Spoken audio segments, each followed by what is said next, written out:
Right. We have Jeniece Stewart. Jeniece Stewart is the Executive Director and founder of Special Needs Siblings, a non-profit organization dedicated to raising awareness and providing support for siblings of individuals with disabilities. With a deep passion for advocacy and mental health, Jeniece has created programs and initiatives that empower siblings, offering them the resources, community, and visibility they deserve. As a mother of 8 and caregiver, amazing, she brings a unique first-hand perspective to her work, making her a dedicated and compassionate leader in the field. Jeniece is committed to fostering a more inclusive environment for families navigating autism and neurodevelopmental disorders. Jeniece, it's an honor. Thank you so much. Please. Good afternoon, everybody. My name is Jeniece Stewart Dortch, and I'm honored to stand here today, not just as a speaker and a nonprofit leader, but as a mom. I'm a mother of 8.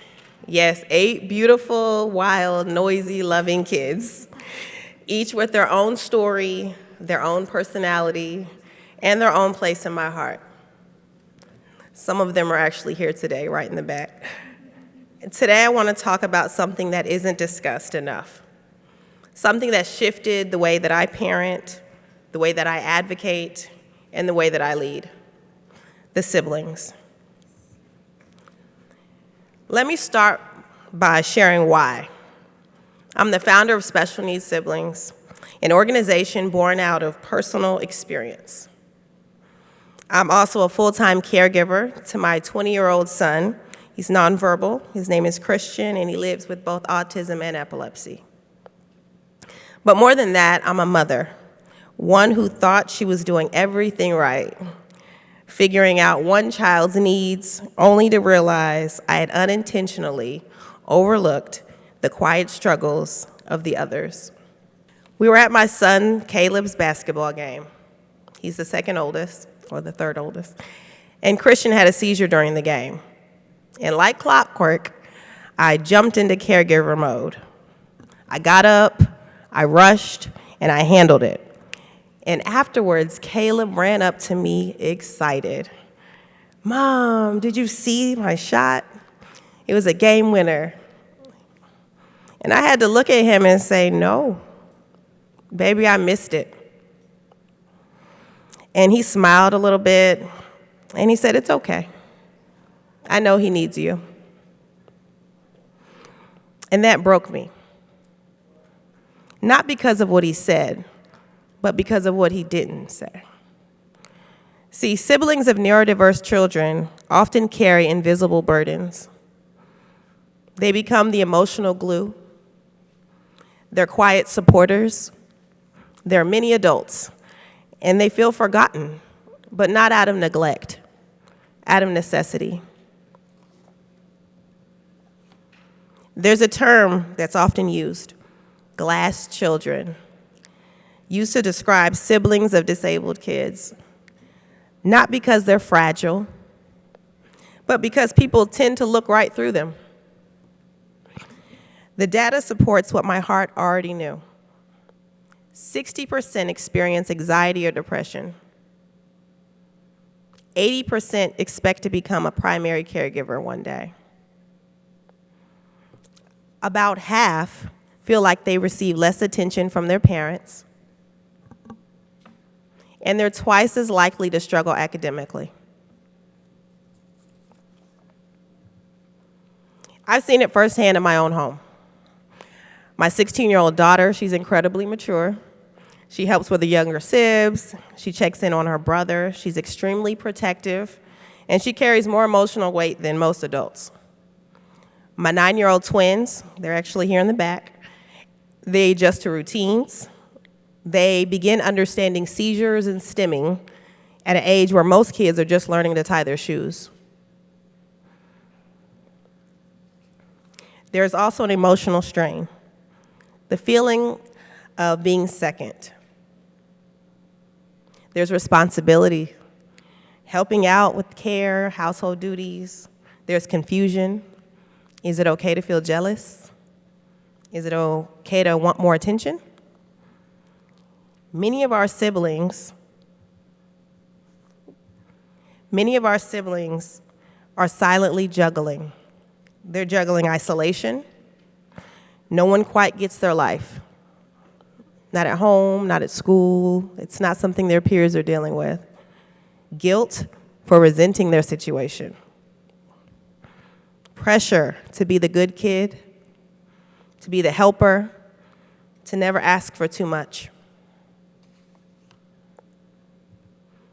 But, there's a beauty in the sibling experience. Despite the weight they carry, siblings are often the most empathetic, responsible, and inclusive people you will ever meet. They grow up with a different lens. They understand differences. They speak up when others don't. They love deeply. And our job is not to take away their experience. It's to make sure that they're not walking alone.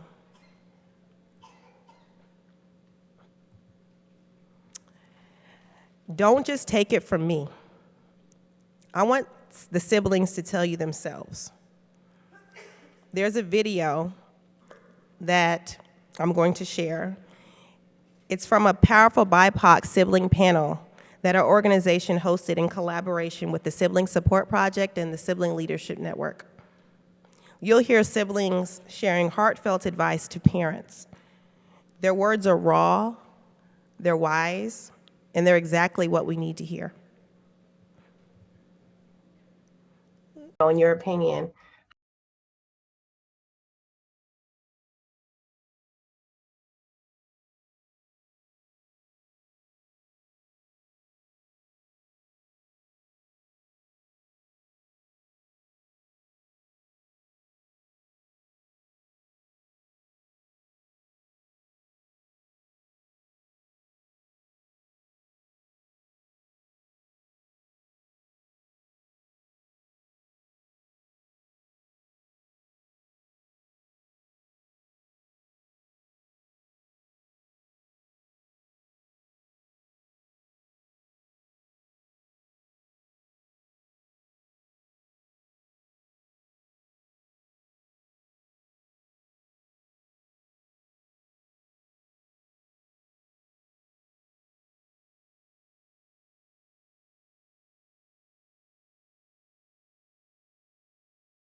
Let's shift how we talk about siblings.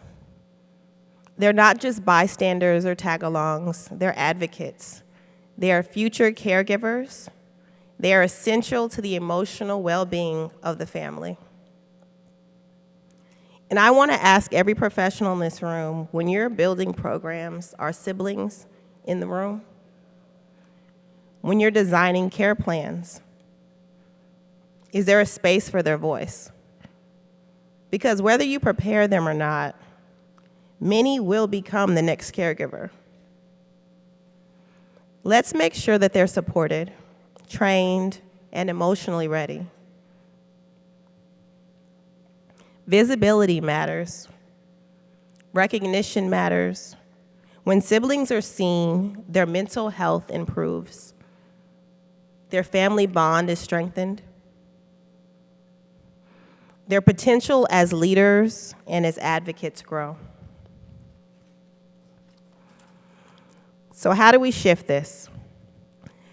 We can launch an advocacy campaign that centers around sibling voices. Create sibling-focused programs in your clinics, your schools, or your organizations. Include them. Let them speak, lead, and participate in shaping services. Let them be more than just the other child. Parents, check in with all your kids, not just the one in crisis. Professionals, include sibling assessments during your intakes. Community leaders, create safe spaces and groups for siblings. Sometimes all they need is someone to say, "I see you. How are you? Are you okay?" The truth is, when siblings are supported, families thrive.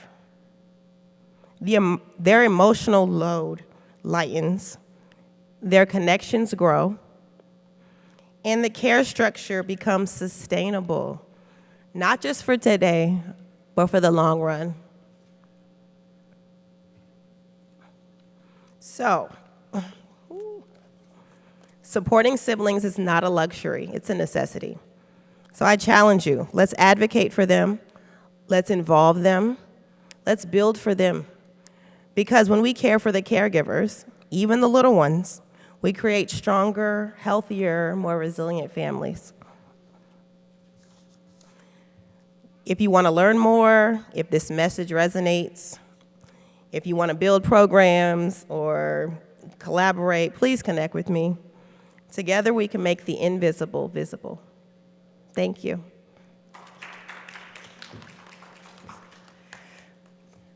Yes. Thank you very much for this powerful presentation. I think we share a lot in common. You're a mother of 8, I'm a mother of 7. Amazing. Your experience, I mean, most people know me as the mother of 3. Yeah. The triplets with autism. And surprisingly, these are my last borns. Yeah. The others are completely invisible. Yeah. I normally say that Rick, Lenny, and Eric have orphaned their siblings. And I've had experiences with my daughters. There's one, actually, we had to take her through counseling because she was going downhill, and I found her once writing a journal, and when I read it, I went and cried. You'd have thought I'm the stepmother to this girl. And I'm glad I found out and did some interventions. Then there's an elder one who also has been impacted because you find you channel all the resources to the autism. Yeah. And Linda, my daughter, who just graduated in December, she's a medical doctor, but her classmates graduated 2 years earlier because there was no resources to pay her fees, because, you know, sometimes you argue that, oh, well, they can do anything, but these ones do need support. So my message, I've learned a lot. I am one of the people who are gonna harass you so much because I want to start this in my community. It's very powerful, And I feel the distance my daughters have because of that feeling of being left out, and sometimes they don't have the capacity really to understand the justification. Yeah.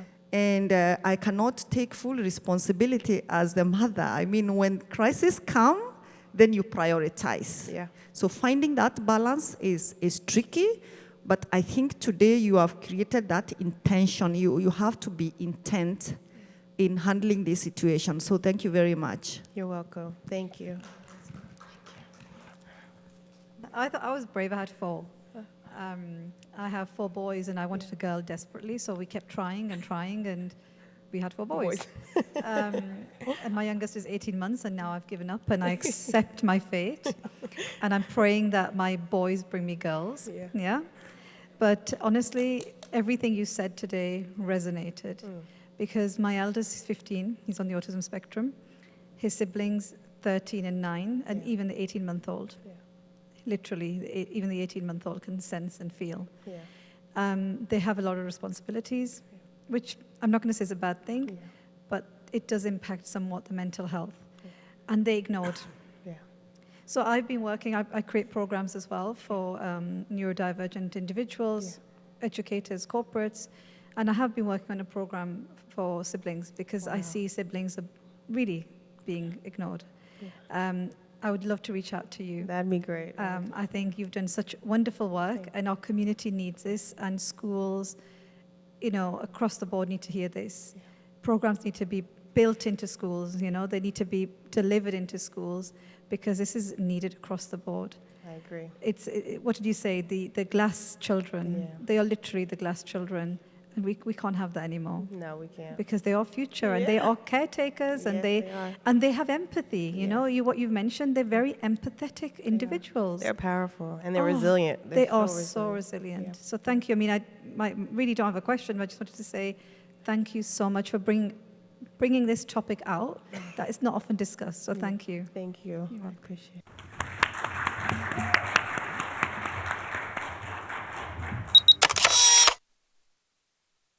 Welcome all the panelists, Dr. Temple Grandin, Dr. Alok Sharma, Ms. Lynn White, Dr. Richard Bowles, Thomas Island, Ms. Stacey Hoagland, Ms. Elizabeth Bonker.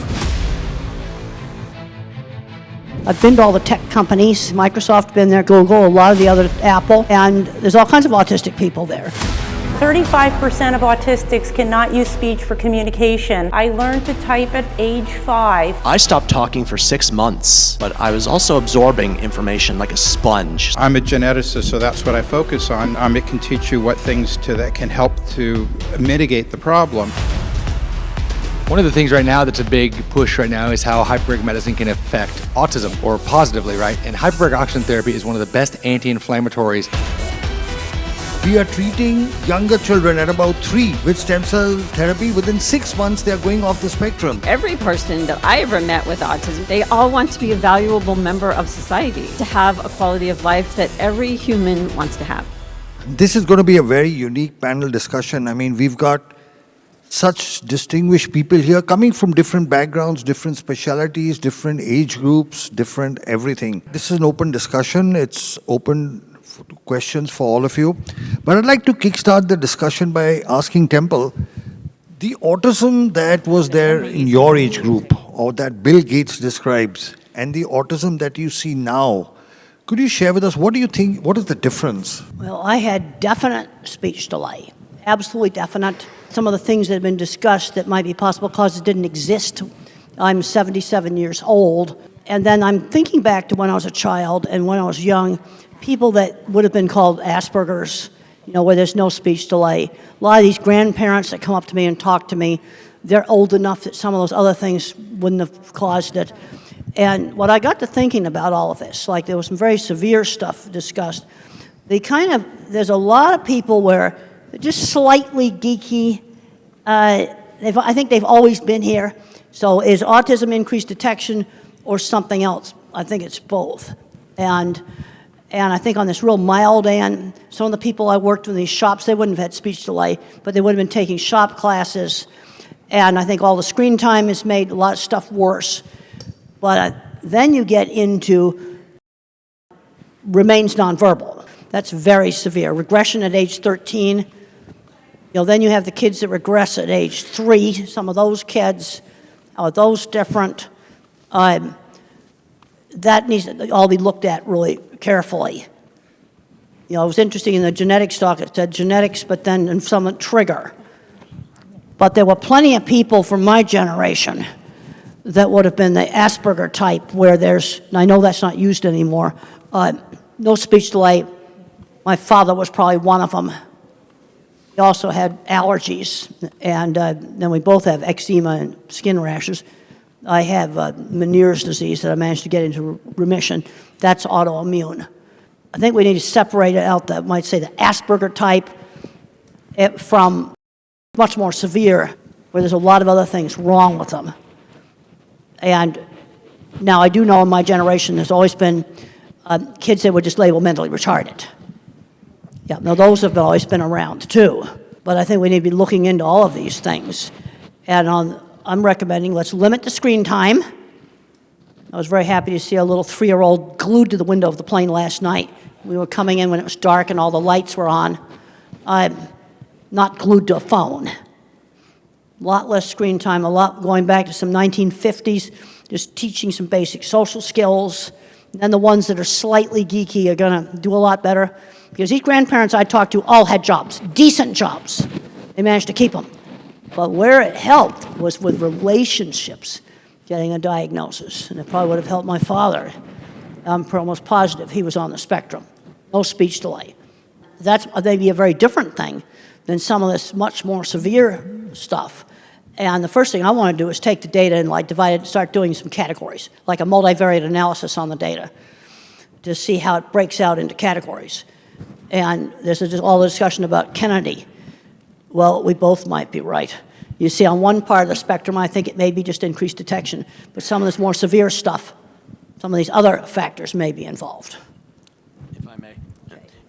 Oh, and I'm what I like to call a Zennial. I have Generation X's work ethic and Millennials' tech savviness. I was born during the Star Wars years, like late 1983. I just aged myself there. But I also see some of the development of how autism has appeared over the years. For instance, when I was first diagnosed, or even before I was diagnosed, I stopped talking for 6 months when I was about 2 years old. But I was also absorbing information like a sponge. So when I finally spoke again, I was ready to wring that sponge out. I could read, write, spell, rearrange magnetized letters on the refrigerator into words. I would rewind Sesame Street over and over again, my favorite parts of movies. We've really come a long way since thinking that Dustin Hoffman, Rain Man, is the definition of autism, or at least that's what they had to work with back then. You didn't need to have an intellectual disability, mental retardation, whatever you want to call it.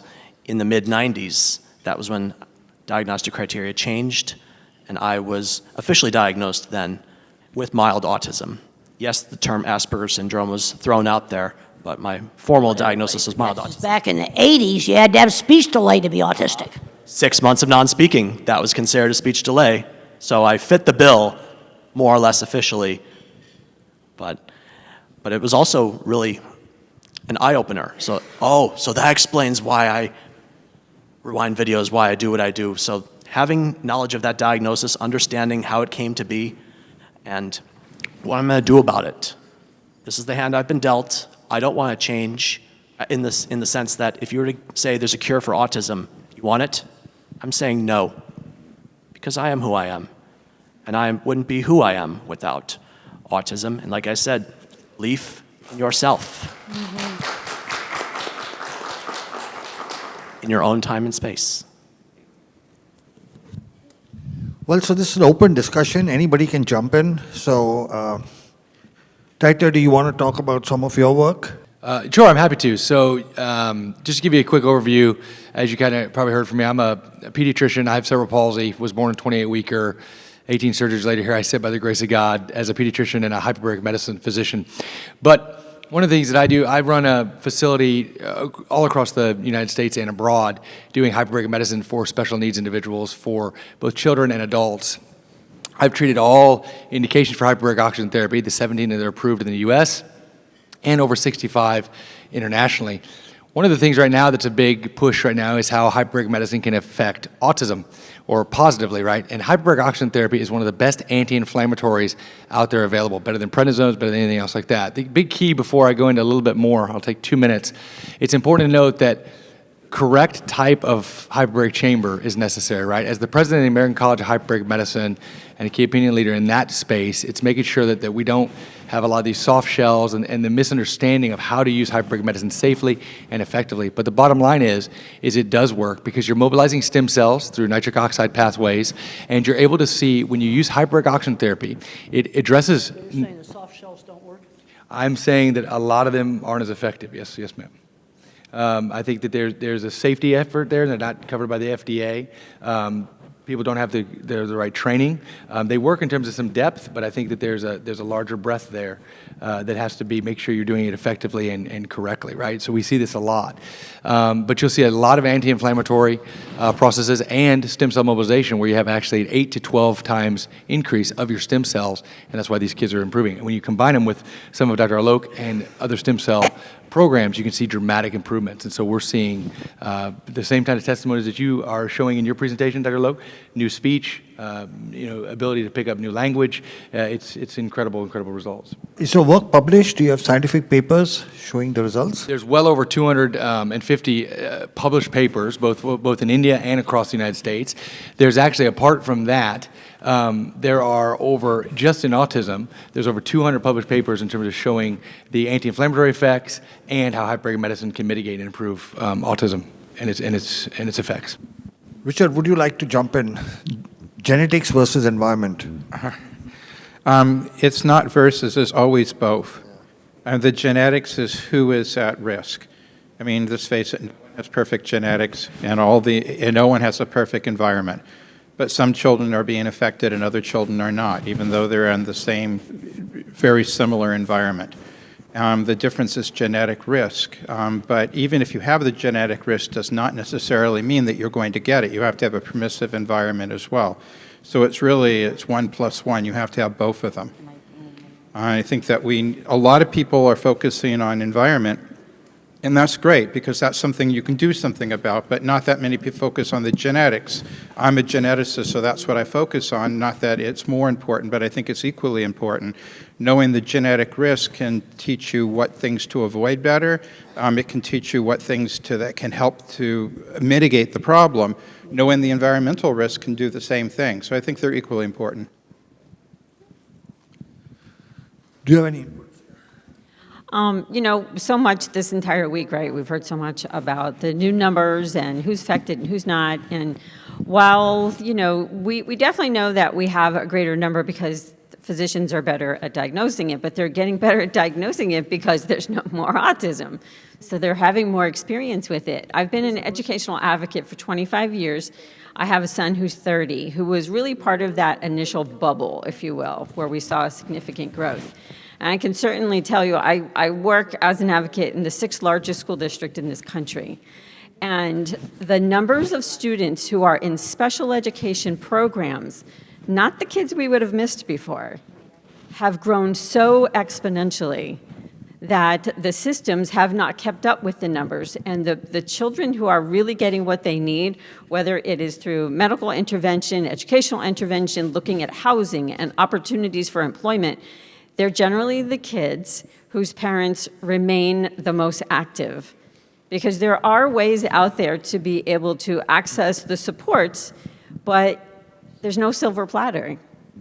So it's really good that you guys are here because you're getting a bit of the silver platter here, but you really have to learn more as much as you can, because the services, even if somebody comes up with some like where it's from, if you will, we're still going to need to advocate for treatment, for housing, for job opportunities, for better education. So the needs to advocate is not going to decrease. If anything, it could actually increase. So I just encourage you all to do that. So I think the numbers are not just like, it's not just genetics, it's not just environmental, it's not just this type of autism versus that type of autism. I think that every person that I ever met with autism, and it doesn't really matter if they were a speaker or non-speaker. They all want to be a valuable member of society, have a job if that's what they choose, or to volunteer, but to have a quality of life that every human wants to have. Lynn, do you want to? I agree with everything you said, and I think one of the things that we have to do is, if we do start getting to the bottom of some of this, so to speak, is we cannot forget those who really still need us. There are way too many out there that are not getting what they need, and what I'm the most concerned about is if they come up tomorrow and say, these are the 3 things, so we're going to turn the numbers back around. Our children are here. These children are here. We have parents here who have come up to us and said, my child is 4 years old, help. Okay? We can't forget them. They're here. And I think everything she said is right. I don't work in the school system, she does, but I will tell you what I do know from on the homeschooling side, because I've been a long-term homeschooling activist, is there are a lot of parents who homeschool their children because they're frantic. It's not because they're, oh, I'm going to be a homeschool parent. It's, I don't know what else to do. And until we accept that we have to do more, I'm all about finding the solutions, but that's above my pay grade. I'm just trying to help the people that need the help. And in that vein, I failed finishing an Ironman twice before I succeeded the 3rd time. And for those of you that don't know what an Ironman is, it's 2.4 miles of swimming, 112 miles of biking, and 26.2 miles of running, all in under 17 hours. And I thought I could do it in Texas, but humidity, heat, headwinds, hills, they took me down like Superman to kryptonite. I attempted it again in Des Moines, Iowa, got the same or similar conditions. Also, I didn't have the right equipment. I realized I really had to invest not just in money like a new watch and better bike, but also putting in the time. And I too do not use functioning labels. I feel when you call someone low functioning, you discount or dismiss their strengths and capabilities.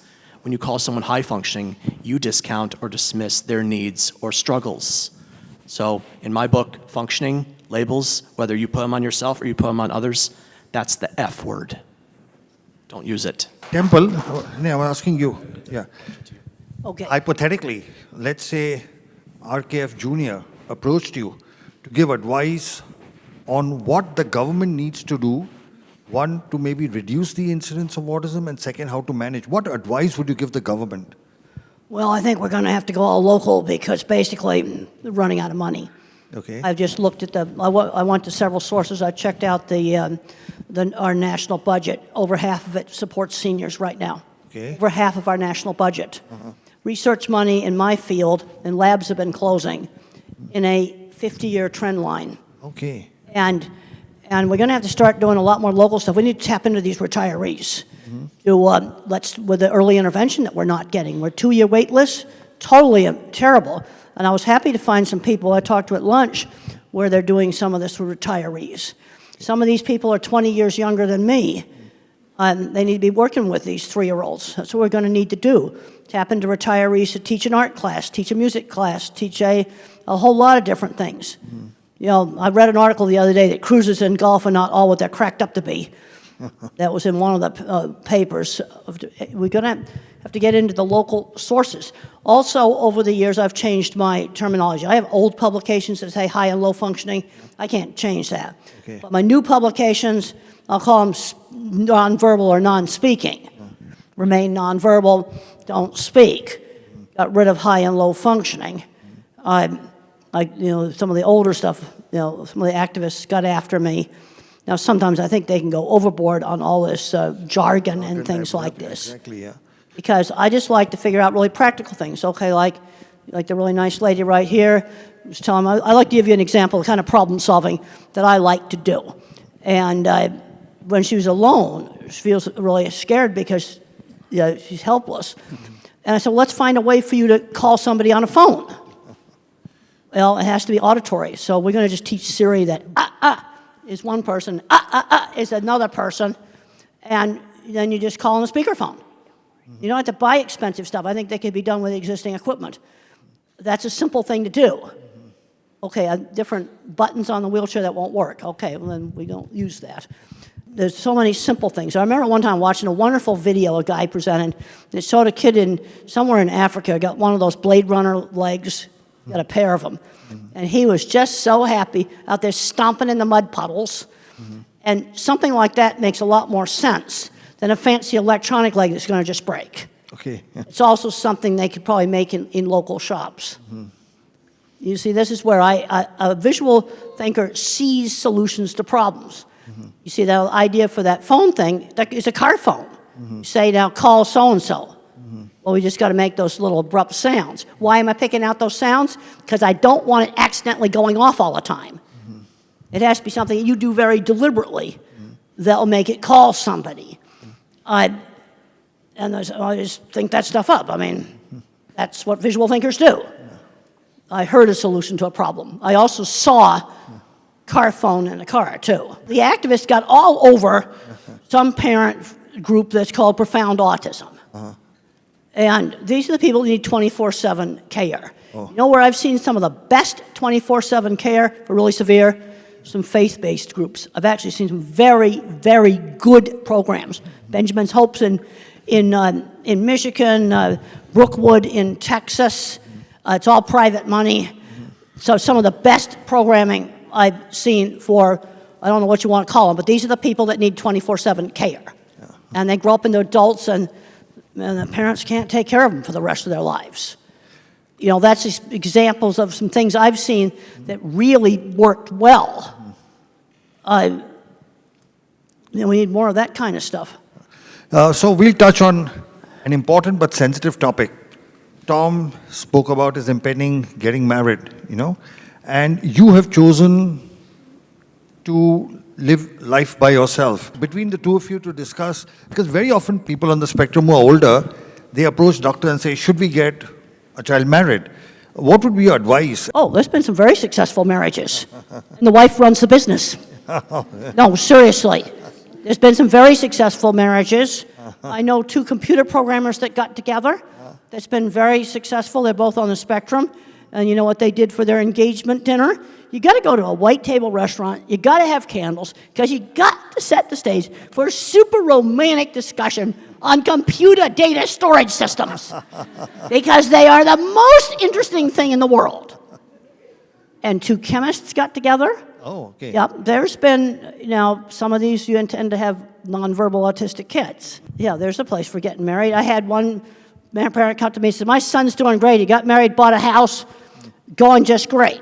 And if my book helped somebody to do that, I think that's really a good thing. No, they should get to do all the things that regular people do. Some of them have got kids. That's been successful. I'm a problem solver. And I think I've figured out a way for you to get a phone that you can use. They'll call 2 or 3, maybe at least 2 numbers. Because I'd be anxious too if I was you and I was all by myself. Tom, your views? For my part, as far as marriage goes, there was a time I thought I wouldn't get married. And I was in a relationship with a woman on the autism spectrum, but it didn't work out. My parents, and they're still together. My mom and dad are still married after 45 years, but they live over 1,000 miles away from me. There was a time they offered me the opportunity to move up to where they were going. I said, I've built a life here. I'm going to stay. So actually, my parents, as much as I love them, being out of the equation actually helped me blossom. Yeah. I say we have some agreement. And Rosetta, she had to step out to check on an order of hers, but we had met in person 6 years ago at an event, kind of like this one. So we knew each other in person, face to face, stayed in touch online. During the pandemic, she moved to Virginia. That's where she hails from. I was in California. Then I was doing the Ironman in Maryland, the one I finished. And before that, I said, I'd like to meet you again. So we made arrangements after I finished the Ironman to meet, and we decided to get married, and we're getting married in September. And there are people in my life, unfortunately, that are thinking this would never happen. And now that it is, they are struck. Don't you think that woman is the most gorgeous woman out there, crown or not? And for someone with autism, and she's not on the autism spectrum, but I am able to make our relationship work. We have our struggles, as any couple does, but we believe that it's going to work out. And statistically speaking, only about 7% of people with autism ever get married, and even fewer stay married. So we have some resistance, some difficult spots, but our love matters. And I really wish she was here to hear me say that. I would like to add, although that's very good, because as a pediatrician and as a person with a disability myself, I have a wife, 3 kids. One, we also adopted a special needs daughter who has Netherton syndrome from wound care side. We won't get into all that. But the point is, I'm sure you guys are familiar with the term ableism, right? A lot of times a neurotypical individual is going to say, well, back in the old days, I wanted to go to the movies. Well, we didn't want to invite Tyler because he couldn't walk up into the stairs, right? So they were trying to save my feelings because they didn't want me to fall down the stairs, for example, when really I just wanted to be invited to the movies, let's say. So the point of all this I'm making is you just got to look outside the box and allow, there's a lot of blessings. We're all handicapped. Mind the world can see. We're all struggling with something. We all wish we could change something about ourselves, and that's the whole point about whether you're on the spectrum or not, right?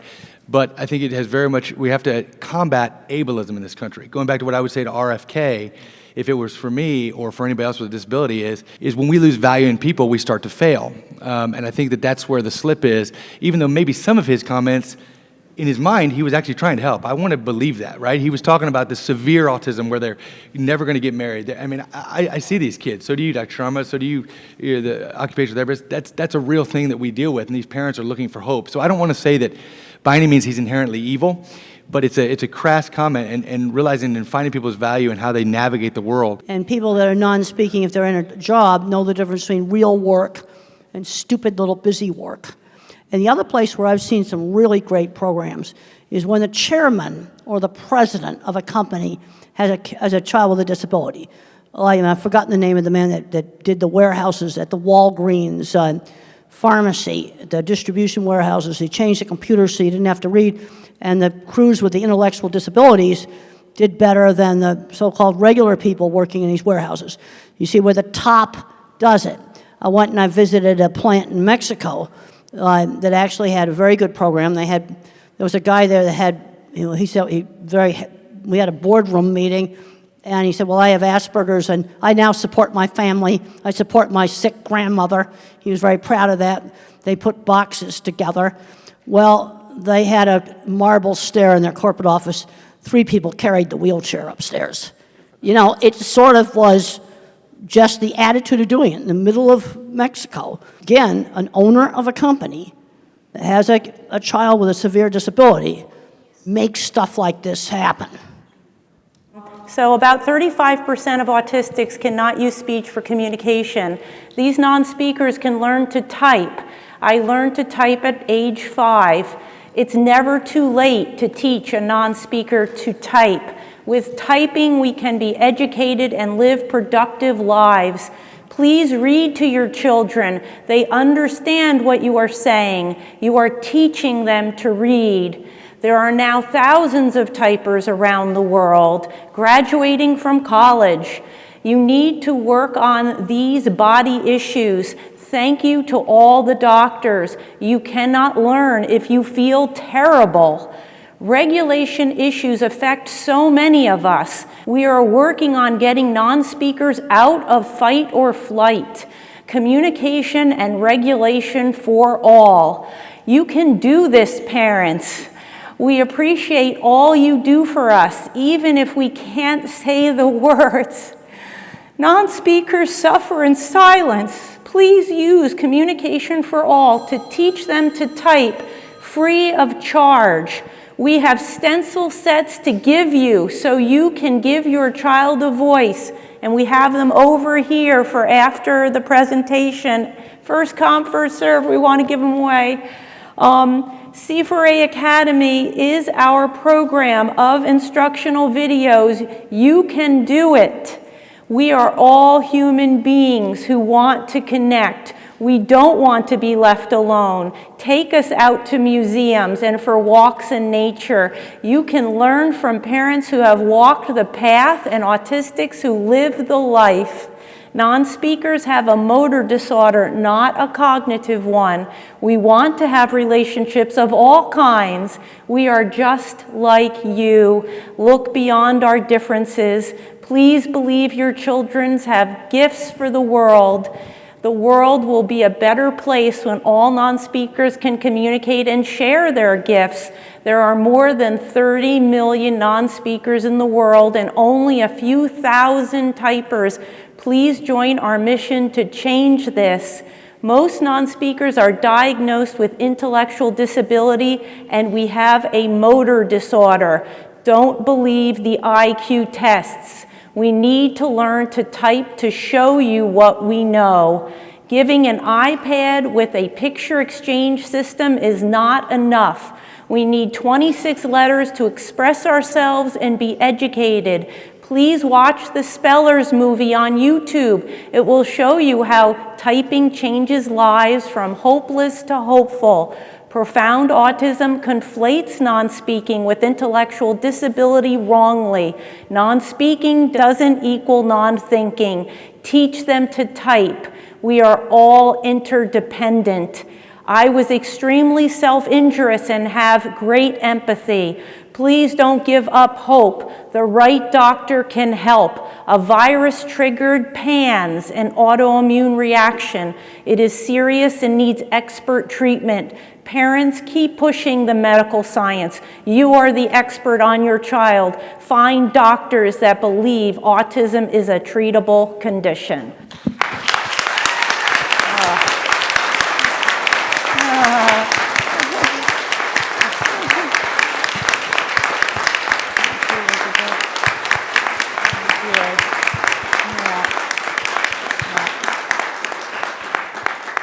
This question is for Dr. Bolts. This is about the supplements that you had shared earlier. Is there a protocol to wean off the clients or patients who are using them, or is it more like a lifelong usage of these items? I think that depends on why the supplements are started in the first place. If they're started because you want to improve your concentration and focus a bit, and then you do it on your own or go to an environment in which that's not necessary, then you can decrease it. But for the most part, autism was present at conception, at least the genetic component of it, and the neurological part was present in very early life. And most people continue these supplements for a long time. I do want to mention one thing that from earlier is that when we're talking about autism, we're talking about an extremely wide spectrum. And on one side, you have the billionaires, and obviously they are employed and they are getting married, and they are thinking of themselves as neuro-unique and not disabled, and that's very, very valid, and they are actually offering a tremendous amount for society. And on the other end of the spectrum, as a pediatrician, I see people that have very severe intellectual disability who have abilities of a 3-year-old when they're intellectually while they're an adult. Maybe they can't even walk very well, maybe they have seizures, maybe they have serious problems as well. And those are also with autism. And those people are not going to get married and are not going to be employed. And then there's everything in between. There's a tremendous spectrum. And so it's really hard to talk about everything on the same spectrum with the same answer. I can't stress enough how much people underestimate the autism population. Yep.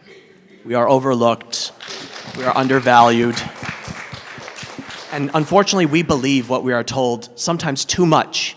When we're told we can't do something, we internalize it, we believe it, and we stick with that. It took a lot of me to get out of my own way and realize I don't have to listen to the haters. I'm going to do more with my life, and look where I'm going. Well, one of the things the projects that were shown in the HBO movie I did in the 70s, and I wanted to prove I wasn't stupid. That was a huge motivation for me, as a lot of people, since I couldn't do higher math, thought I was absolutely stupid and I wouldn't be able to do anything.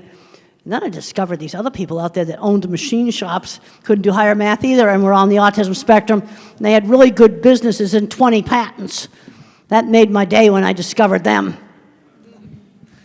How would you respond to people with autism or their family members who participate in self-isolation because of the maybe fear of judgment of going into the community, and what you would say maybe to inspire them to go into the community more and participate in the community more. Well, Mother always had me out in the community, and she had a very good sense of how she could stretch me and the things that I'd be capable of doing. Like, for example, when we went to my grandmother's house for Sunday dinner, for my exercise, I was allowed to play Beat the Elevator, and I could run up 5 flights of stairs before the elevator got there, and that would kind of run the energy out of me.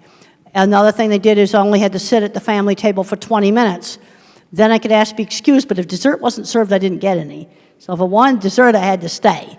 You see, she always put some choice in there, but she had a very good sense of how much to stretch me. And she realized that big, noisy crowds were sometimes a problem. But I'm concerned that some moms just totally overprotect. They can't let go to let their kid do the most innocent things, like while you're pumping gas in the car, have the kid run in and buy some milk at the store. And I had one mom says, I don't have the guts to do that. You see, this is where the moms just can't let go at all, and they're doing everything for the child. And the kid's not learning anything. And I have a book called The Loving Push, and that was aimed at, getting these moms to get them out gradually doing things. You see, I've seen huge problems with everything being done for them, and they're not learning any skills.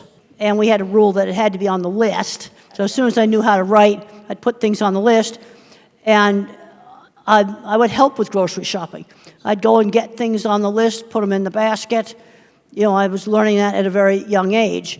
Yes, and you do Walmart, for example, that's one of our big stores, when it's not so busy. In California, where I live, I don't know if they do it here in Florida or other places, there are certain reduced sensory hours. Like you can go in between like 7 to 8 a.m., less lighting, less people, a lot more better shopping experience. But I've written a book, Come to Life, Your Guide to Self-Discovery, to address gang out there. Life doesn't come to you, my friends. It's up to you to come to life. Are we keeping our kids out from out there? And also in addressing the naysayers, the people that might be holding us back in a sense. That's in my book, My Glass is Full. And these are available for sale. Is in neuro needs, we have some people with autism that work for us, and they are in positions in which their abilities are perfect for their job. They are better than a neurotypical person at that job, because we know that they can do that, and we know autism. We just need to get the word out that these people have certain abilities that allow them to do things better than other people, that it's not charity, that employers will want to hire them. And they'll want to give them a good wage. We think that, this is what Dr. Grandin was talking about, is the way of fixing things and pictures and everything, is that they have abilities that other people don't have. We just need to get that word out. We wouldn't have any computers without all the people in the tech industry. And I've given talks there, and half those programmers are on the spectrum. Yeah, I've been to those companies. I've sat in their fancy restaurant, watched all the nerds come in. We need the skills. See, that's the thing. At one end of the spectrum, and you've got Steve Jobs and Bill Gates. Bill Gates is official now. He's on the spectrum. And he's had a very successful business. Another thing, both me and Bill Gates were taught that you give back. That was something we were both taught. I have put 23 graduate students through school paying for their masters and their PhDs. That's what I've done with the book money and speaking engagement money. And Bill Gates said you get huge amounts of money going into healthcare. We were both brought up in an era where you give back, which it's been really eye-opening for me to read his book, because so much of how we were brought up was very, very similar. Thank you so much for all of your work that you do. And I need to emphasize that profound autism is real. Work is being done right now to put it in the DSM so that we can have a specific name for the people that will require lifetime support. And as much as, of course, we want our kids to continue to grow and to thrive and to be as independent as possible, it's very important to recognize that for some people, they are not going to be independent. And the best thing that we can do is continue to support them, have trained caregivers, because one day we're not going to be here anymore, and our kids are still going to need care, and the system is very broken for them, and it's hard. Autism is not always awesome for everyone. It's hard. And, you know, when you see kids that are beating, or adults that are beating their heads and they've lost their eyesight because they're banging their head on the wall, I mean, these are real things that they're dealing with. And so it's a big spectrum. When we adopted our kiddo that's special needs, the developmental doctor, the first thing that he told us to do was watch your movie, Dr. Grandin. And it was amazing for us. And it was very eye-opening. And the encouragement was there for him, and we are still encouraging our kiddo. But he's almost 20 years old, and he still can't use the bathroom by himself, not completely independent. He can't brush his teeth by himself, and that's a goal that he worked on the entire time that he was in school. So we have to recognize that, you know, he's not going to get married. He's not going to be able to live the same life that my other kids can live. He's not going to be able to drive a car. But any improvement that he can make towards being independent, we're going to continue to push him. I mean, he's still in therapy. He just got on a horse 2 weeks ago. We were shocked about that. We never thought he would get on the horse. We thought he's going to go and brush the hair of the horse and just be there. But no, he did. And so that improvement that he made, I mean, we're thrilled, and we're going to continue to do that. But we also have to prepare him and his brothers and sisters that, you know, he's going to need care after we're gone. So I just wanted to say that remember, and I appreciate everybody's positivity, but remember that for some people, they have kids and family members with profound autism that are going to need lifetime care. I totally agree with you. I totally agree with you. In my talks, one of the things I talk about all the time is we're going from Einstein that somebody is going to need, you know, constant care, 24/7 care. You see, this is one of the problems. And it's such a big spectrum, all with the same word on it. And I totally agree with you. And every talk I do, I make a point of, some of the activists attack the term profound autism. And I'm not the one who's attacking it. People that have the loudest voice are putting in the input, but the people that can't speak and their caregivers, God bless them, are tired. I mean, it's all you can do to pay the bills and take care of a person, change adult diapers, emergency room visits. Nobody wants to babysit, so you can forget, like, going places. It's hard. So those people are left out of the research and the statistics. And so it's important for us as the autism community as a whole to remember that 27%. Okay, now I'm very interested in the 27%. That's profound autistics. Okay, where that figure came from. Just from my experience, I'm pretty sure that's correct. I was just at the Profound Autism Summit last week in Boston, and that was the figures that they gave, and I trust But that. I've seen parents just completely stressed out. I remember one respite program they had in Texas, and the family was so stressed out, they just put the music on in their air-conditioned car and just laid there for 4 hours. That was how stressed out they were. 4 hours of respite, and this is very different than somebody like me or somebody like Bill Gates. It's a totally different thing. And then you have some that are kind of medium that may not be totally independent, but they can do a lot of life skills. It's such a big spectrum. I really believe that what we need is more people that care, more people that don't have autism, that care, like teenagers and, like you said, seniors, that can help parents, that are trained, that there just needs to be more compassion in our society, and I feel like that should be a part of the message that the autism community is putting out there. Well, the other problem we got was certain advocacy, autism community, they attacked me, they've called me ableist, they've called me bad things. You know, some of it, they just put so much venom out there, right, that you're not actually getting things done. One of the things that 25 years, and you gotta remember I'm 25 years in the construction industry, and I have found that it affects how I think about things. You have to build things and solve problems and not just talk about it. You got to do stuff. You got to get projects done. You got to make them work. You got to not fight everybody. You don't get jobs done doing that. It is to support children like yours that I made that comment that didn't go over well. That autism is a very large spectrum. I see kids that appear to be profound.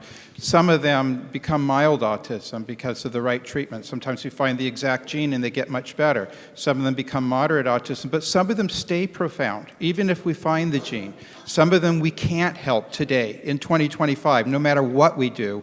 And you're right, the community is not really supporting them to the degree that perhaps that we should. And we need to consider them as well as the others. I need to just add something. You said there's no research on profound autism. Very little, like 6%. They're like But people with no, profound just to let autism. you know that we are actually doing intense research through brain scans. So we are doing PET CT scans, and we are noticing that those children and adults with profound autism have a very different type of hypometabolism in the brain. So we are able to, through brain scans, separate the mild from the moderate from the severe. And we are also able to, we can also see which parts of the brain are working more and what special skill sets they could possibly have. So today, especially in the neuroimaging world, the focus is shifting from what they cannot do, the brain that is not working properly, to what they can do. And as in all the talks, including what Temple spoke about and Tom spoke about, once we identify what is the thing that they are specially connected to, feel about, and then give them coaching in that, they do miracles. Now, the treatments that we have, the treatment that Titler said, hyperbaric oxygen, our own treatment with stem cell therapy, we are able to help the people with profound autism as well, because the stem cells go and repair that part of the brain which is damaged. And we are seeing non-verbal, there's no question about the improvement. A child who's non-verbal for 8-9 years starts talking, Now, there is no question about whether it worked or not, because you're non-verbal, and, surprisingly, among the first things that the children say, they tell their mothers, "I love you, mommy." We've got dozens of kids where among the first things that comes out is expression of love. It was just bottled up inside, and it actually gets expressed. Yes, there is work being done. Those distinctions are happening, and it is likely that in the future, the combination of stem cells with hyperbaric oxygen and rehab will possibly help the children. I want to make a quick comment to you. Go ahead. One thing you didn't say in what you just talked about with profound autism, you voluntarily took that on, which is amazing. Not a lot of people would do what you did. Mm-hmm. Thank you for your contribution. So that's Rosetta. a lot. You're on, Rosetta. We are here because we're together, right? Because we love one another. We're talking about autism. These great people on this panel have different views, different point of views. Remember, we look at life different ways. Each person brings something great to the table. So let's respect every person on the panel, and everyone here is being respected. The thing I would like to point out is that I remember going to Tanzania, and Tom and I was talking with a lady there. She said the moment her son was born, her and her husband was told he would never be married. She would never have grandkids. Now, from my experience as being a nurse, I'm not a nurse and I'm a motivational speaker, but I was a nurse. So I know what it's like to change diapers. I know what it's like to take care of someone. But I also know patients that are underestimated.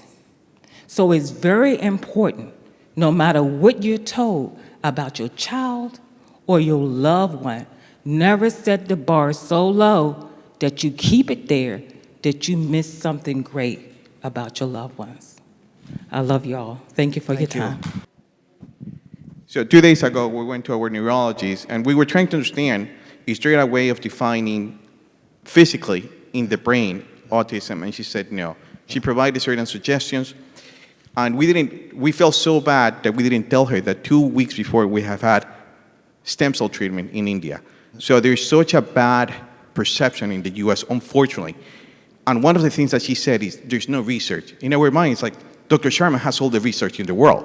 Specifically, she pointed out to Duke University. Duke University is the one that has done the most studies in the US, but they only do stem cell treatments for kids with cancer. So my suggestion and pledge, Dr. Sharma, how can we let the world about your research? And I know you have it. You are open to give it to anyone who wants that. What can we do, us here, to help the world know about the success of your treatment? Whether it's leaders, politicians, regulators, they finally listen to people. You're the real voice. You are what is real.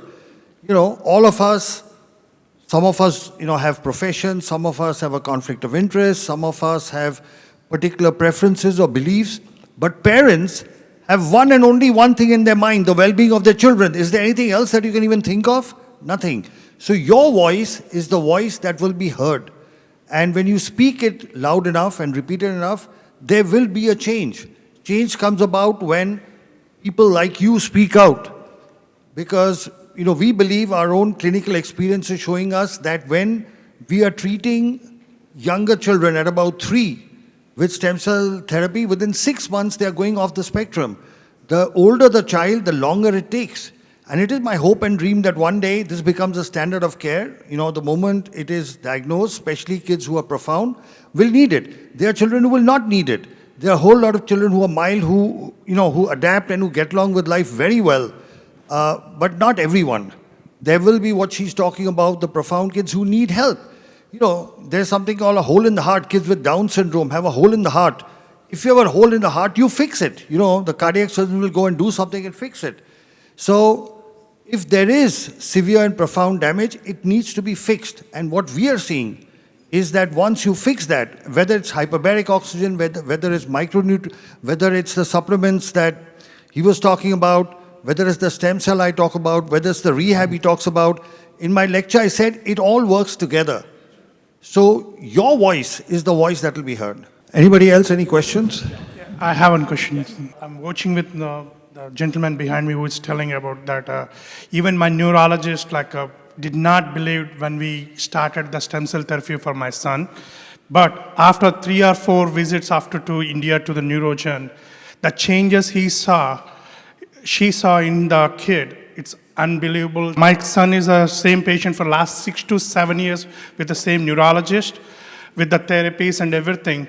The development, what she saw after stem cell therapy is totally different. We could able to make understand the neurologist, but the school system did not understanding us actually. Some of my friends, when they go to this kind of a different kind of a therapy out of the book, which is not profound in very popular in the USA, they're not even going to tell in their schools actually. They're telling that we're going to vacation for 5 days, 6 days. We did the same thing. We went to the school. I said my kid got help. If somebody needs help, you call my number, I'll tell them the same thing. I told every parent who called me, and I given the number, I told him that what are the benefits which my kid got. I feel if we don't keep the awareness of these things, of different methods, it is impossible to help the whole community. The community needs help. We have to be together to help the system. Because if the system doesn't help, we have to come up from our own side from here and help the system. My son can see a video now. Yeah. Head, shoulders, knees, and toes. And by God, he's following the video for the first time in his life, touching his head, his shoulders, his knees and toes. He can say 3 weeks out of a stem cell. He can say 1, 2, 3, 4, 5, 6, 7, 9, 10, even though he has apraxia and sometimes he closes his mouth to talk. A, B, C, D, E, F, G, and we practice that every day. It's a miracle. It's science. But there's science behind it. You tell the doctor in the U.S., and there's where is that coming from? We feel uncomfortable telling them because they tell us there's no research. And that's why even though we speak up, we feel outcast. Because that's the system in the U.S. today. It punishes anyone that does any research outside the United States. They don't consider that research. It's I haven't seen any research. Neurologists practicing over 20 years. His pediatrician who didn't believe started believing after she saw the improvements. Go back and say, this is the improvements. Your child was not talking. He's talking within 3 weeks of the stem cell therapy. There is no rocket science to it. a child not talking, start saying ABC till Z after 3 weeks, that's a positive sign. Let the world know it. Speak up for it, and then slowly things will change, you know. And we if now s- have, the present health secretary, R.K. Jr., he has actually tweeted about stem cells and hyperbarics. He's actually tweeted that these are things that were intentionally suppressed. He says it openly. He says these were suppressed by the FDA. The health secretary of the United States is saying that treatments like hyperbaric stem cell and all these other nutraceuticals, he mentions nutraceuticals, were intentionally suppressed. So when you speak up, they will listen. People do listen to parents. Yes, and what I did is, I did not listen to any of the parents or anything. I keep on stressing that, yes, we are treating with the same thing, we are treating with the same thing. We will be integrating with the other therapies, yes, but we're not going to leave that. If you think it is not helping, it is your opinion, but not my opinion. I'll do the good thing what my kid needs. I'll stand up for my kid. The gentleman had a question. What does the solution look like? Can come from a place of curiosity and discovery rather than who's using language itself. Ask for more discovery about why they were guided in language that way. And maybe, just maybe, instead of just seeing a lot of trees in Kansas during the 30s Dust Bowl trying to survive, maybe we use discovery, we have curiosity with all the groups to bring ourselves into one big collective force that can leverage the impact the world is missing. Thank you. I think the one big thing, and I'm going to get this lady too, is I'm in Melbourne, for example. The grassroots you hear about, it's finding somewhere locally that believes, and that's where it starts with tremendous experience. And Dr. Sharma and I have worked together in hyperbarics for years now, right? And I go to India consistently. So you got to find the forward-thinking physicians that collaborate, that are thought thinkers and innovators. But for those of you guys who are out there, for me, Brevard Regional Hyperbaric Center, if you guys are around here locally an hour away, come see me. Those willing and able physicians are very few. And creating some sort of inventory, some sort of Facebook page where you can access and really point out specifically these physicians. We asked our neurologists about hyperbarics. There's no research. What they should point out is the kid that died in Ohio. So they're using those small mistakes sort of to prevail these sort of veil. We need an inventory list of those physicians that are willing. And if everybody can contribute, we have one. But I think if everybody can contribute, who are those physicians that are willing to work looking at alternative medicines? TACA has a list. If you go into the Facebook group of TACA, and then you have to submit your child, because they only accept people that has kids in the spectrum, right?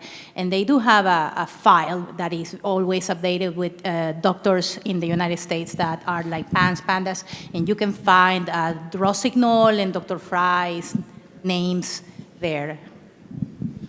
Any other questions? Yeah, thank you very much. My name is Masi. I'm from Kenya. I'm a mother of triplet boys with autism. We have to believe that autism is treatable. So we are coming from a background noise that autism cannot be treated. So you get this diagnosis and you are in limbo, you struggle, and then somehow you find the light. So I found some light. We've been doing stem cells since my sons were 5.5. I mean, it has been a game changer. I have come from a state of constant clinical depression to just smiling. I mean, you all saw my son, Ricky, even ask Dr. Temple a question. And I mean, that is, I never even knew he's at that space. So what am I saying? What I'm saying, especially to the parents, we have been fortunate to have all these professionals give us very fantastic talks and solutions, but as parents, what is our duty? I feel that our duty is to a call for action. Dr. Sharma said that everybody is speaking in their own space because you cannot be a jack of all trade. You see, that's why we have Dr. Richard is working on genetics and metabolism. We have the OT is working on sensory. We have Dr. Sharma working on stem cell, and so many others. So what I have done as a research, my background, I'm a research scientist, and it has really helped me because in research, we follow protocol to the dot. If you want your experiment to work, you have to follow from A to Z. That's exactly what I've done. I've taken Dr. Sharma's protocol, followed it A to C. I've taken Dr. Temple's protocol, lived experience. She stresses so much about independence and career. And I can tell you the last 2 years, her words have really shaped the way we are doing intervention for my sons.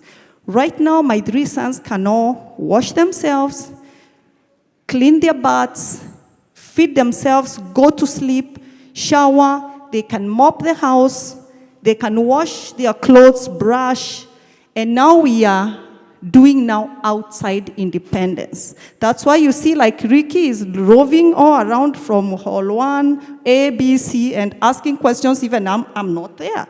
Right now, I don't know where he is. He told me, Mom, I want to go and swim. I said, okay.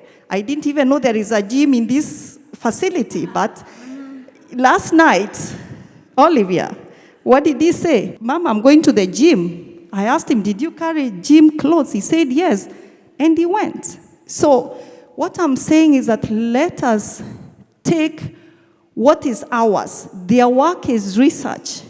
Let us implement. Let us take everything, not just one thing. It's all about, they have said it's research, and many parents ask me, Mercy, will stem cell work for my children? I'm like, yeah, because it's research. It doesn't know Lenny, it doesn't know your son, it has no face. It's research. Just follow the protocol. You know that stem cell cannot work on its own, work on the diet, metabolism, work on multidisciplinary neurorehabilitation, and definitely be patient. For us, it's been a journey of 8 years. Those who were in Sylvie's talk yesterday morning, they saw my son riding a bicycle, participating in a charity event to raise funds for a school of special needs, and he was actually riding in a crowded highway. I mean, I saw that, and I'm still smitten. I'm still overwhelmed. So please, parents, let's take our mat and walk. Thank you. I wanted to ask Elizabeth what we can do to help you and your mission and the legislation, to have legislation passed in the government. We need to fight to enforce the Americans with Disabilities Act in schools, which is something that she is desperately trying to do for families across the country who, even after they learn how to type, are being denied that accommodation in their schools. So again, there's so many things to do. Thank you for the question. That's only one of many things. But you can go to our website, communication, 4all.org, and we have a take action section. And it'll tell you about what Elizabeth is doing to try to help all those who suffer in silence. Thank you, Elizabeth. Thank you. So we'd like to wind up now. We'll ask each panel member to give a concluding remark. Lynn?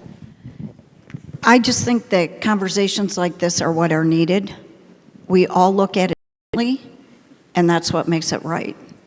Because if we all agree with each other all the time, the world would be a very boring place. Mm-hmm. And we each have our different needs that make anybody less or anybody more. We just all need to work together. And I want to say this. Meeting Elizabeth was my highlight. She's right. We have to fight. And guess what? Parents, we do know our children. And when we fight for our children, sometimes we take on a role we didn't want to take on, but at the end of the day, we can inspire other parents to fight for their children. Because I've had people say to me, I don't have your personality. I'm not willing to just take somebody on. And I say, you don't have to have my personality. You just need to believe in your child. Thank you, please. Welcome, please. Yeah, well, I mean, I think Elizabeth kind of says it all up there. But just to go to what you guys were saying, just real quick for a minute, when my son was little, we got very quickly, as soon as he got diagnosed, we got into looking at bio treatments. And we did the gluten and casein-free diet. And when I took him back, because I don't know, I guess I had this thought in my head, because they keep wanting you to come back, like they're going to say something different. And so I took him back like the next year to that same neurologist. And he's like, wow, what are you doing? He looks pretty good. Like, what's happening?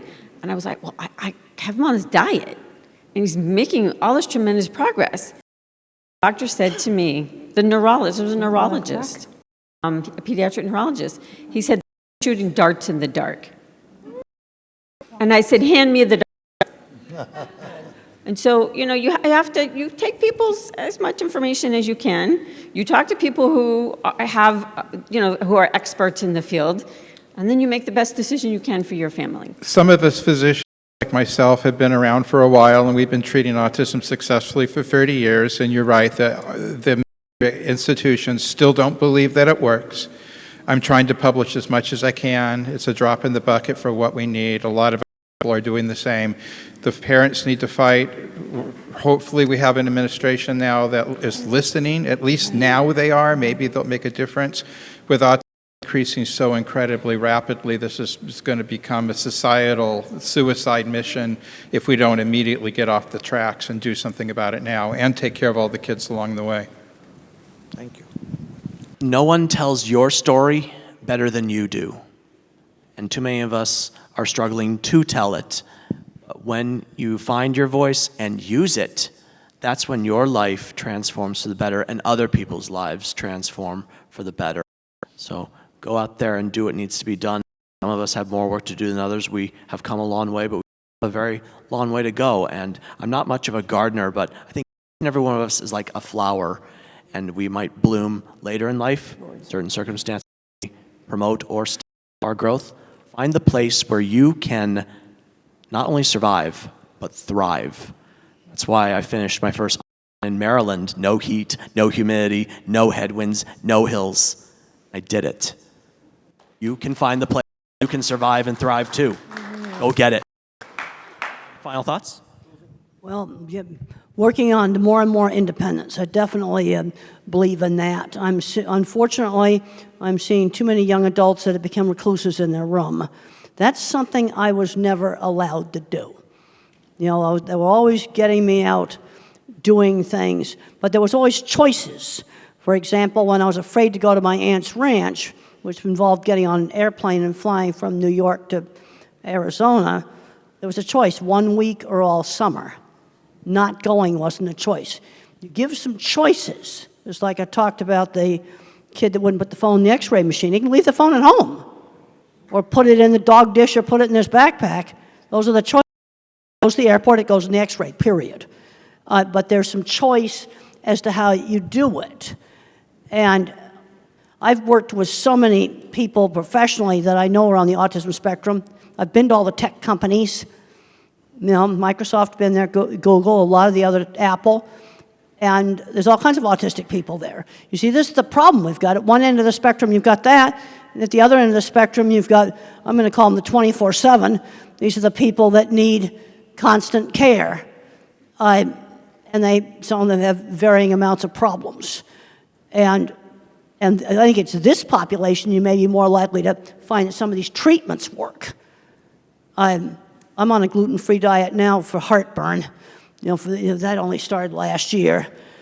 But we've got to go out and just see what we can do, because I'm seeing too many people of my type going nowhere. Way too many, because they're not learning life skills. And they're not learning work skills. Well, I echo what she said. You only handicap yourself by choice, right? That's it. We're here as a physician that's devoted my life to doing this as well. We're here, and I think you just have to find your village. You guys know that, but at least locally, if I could be an asset to you an hour away or around, let us know. And you're looking at a panel that believes the same thing. It's not pseudoscience. It is grounded in science. We're just forward way thinking and combining it all, as Dr. Sharma said, it's a multifactorial approach. And when you do that, combining all these different modalities, you can see dramatic miracles in your kids' lives. And every study that you look at with hyperbaric oxygen therapy, stem cells, no matter what, just like in my own life, it all showed improvement in quality of life. And is that now all that we're all looking for? That's exactly it. So find your doctors, find the people that believe in you, and go get it. So thank you. I'd like to thank all of you for being a wonderful audience. We want you to know that as parents of children on the spectrum, you, for those of us professionals here, are our inspiration, our motivation. You are the wind below our wings that keeps us doing what we are doing, because very often the work we do is in the face of stiff opposition and resistance. But what you need to know is all of us in our own way, okay, whatever aspect of medicine we practice, rehabilitation we practice, will continue to do the best that we can to ensure that all the, whether they are children or adults on the spectrum, are able to be the best of what they are. We are able to bring out the best potential within them. The work that we are doing with stem cells, and we've treated over 6,000 children with autism, a total of 15,000 patients, including cerebral palsy. We have over 100 publications. So the research is there. It's just a matter of time as more and more, like your children start improving and start speaking, as more and more people get to know, this will be available everywhere. The truth, real science, real treatments cannot be hidden and suppressed forever. It will come out. And it is my belief that it's a combination of comprehensive rehab, micronutrient supplementation, rehabilitation, hyperbaric oxygen, and the stem cell that we do, and all the advice that Temple has given. If you listen to Temple, I suggest you watch her movies, you watch her podcast. She gives you very simple advice. That one advice, talk slowly, results in tremendous speech improvements. That's simple advice. So sometimes it's a very simple advice. It's not something high-tech that brings about the best results. So I want to thank all the panel. Thank you for the wonderful discussion. Thank you for being here. And thank you very much. I thank Dolly, thank you for arranging everything. Lynn, thank you for being the co-host of the conference. You two guys have done a great job. Thank you.